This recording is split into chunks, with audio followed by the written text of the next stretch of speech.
नमस्कार. आज आपण 11व्या श्लोकाचा अर्थ जाणून घेणार आहोत. श्लोक 11.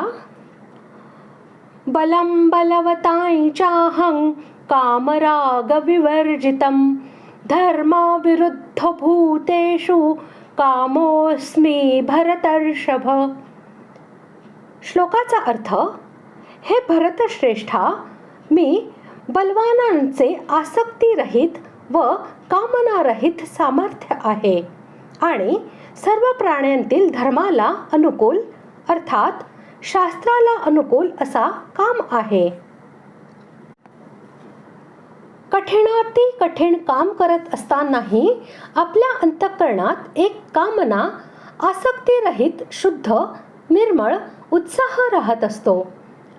काम पूर्ण झाल्यावरही माझे कार्य शास्त्र आणि धर्माला अनुकूल आहे, तसेच लोकमर्यादेनुसार संत जनानुमोदित आहे, अशा विचाराने मनात एक प्रकारचा उत्साह राहत असतो.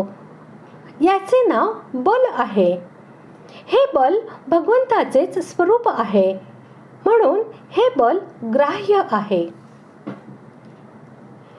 हे भरतवंशीयामधील श्रेष्ठ अर्जुन, मनुष्यात धर्माला अविरुद्ध अर्थात धर्मयुक्त काम माझे स्वरूप आहे. कारण शास्त्र आणि लोकमर्यादेनुसार शुभभावाने केवळ संतान उत्पत्तीसाठी उत्पन्न झालेला जो काम असतो, तो काम मनुष्याचे अधीन असतो.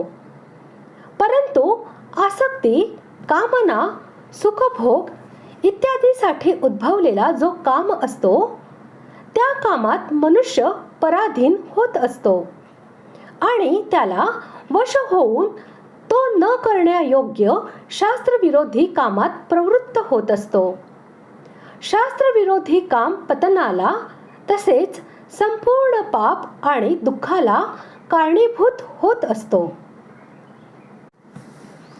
भगवंत भरतर्षभ असे संबोधित करून असा संकेत देत आहेत की तू भरतवंशांमध्ये श्रेष्ठ आहेस. तुझ्यामध्ये हे आसुर बल नाही व तो अधर्ममूलक व दूषित कामही नाही. तुझ्यामध्ये कामना आणि आसक्ती यांनी रहित असे शुद्ध बल आहे आणि धर्माला विरुद्ध नसणारा असा विशुद्ध काम आहे. बलवानांचे असे शुद्ध बलतत्व व भूतप्राण्यांचे ते विशुद्ध कामतत्व मीच होय. अशा प्रकारे आज आपण 11व्या श्लोकाचा अर्थ जाणून घेतला. पुढील भागात आपण 12व्या श्लोकाचा अर्थ जाणून घेऊया. धन्यवाद.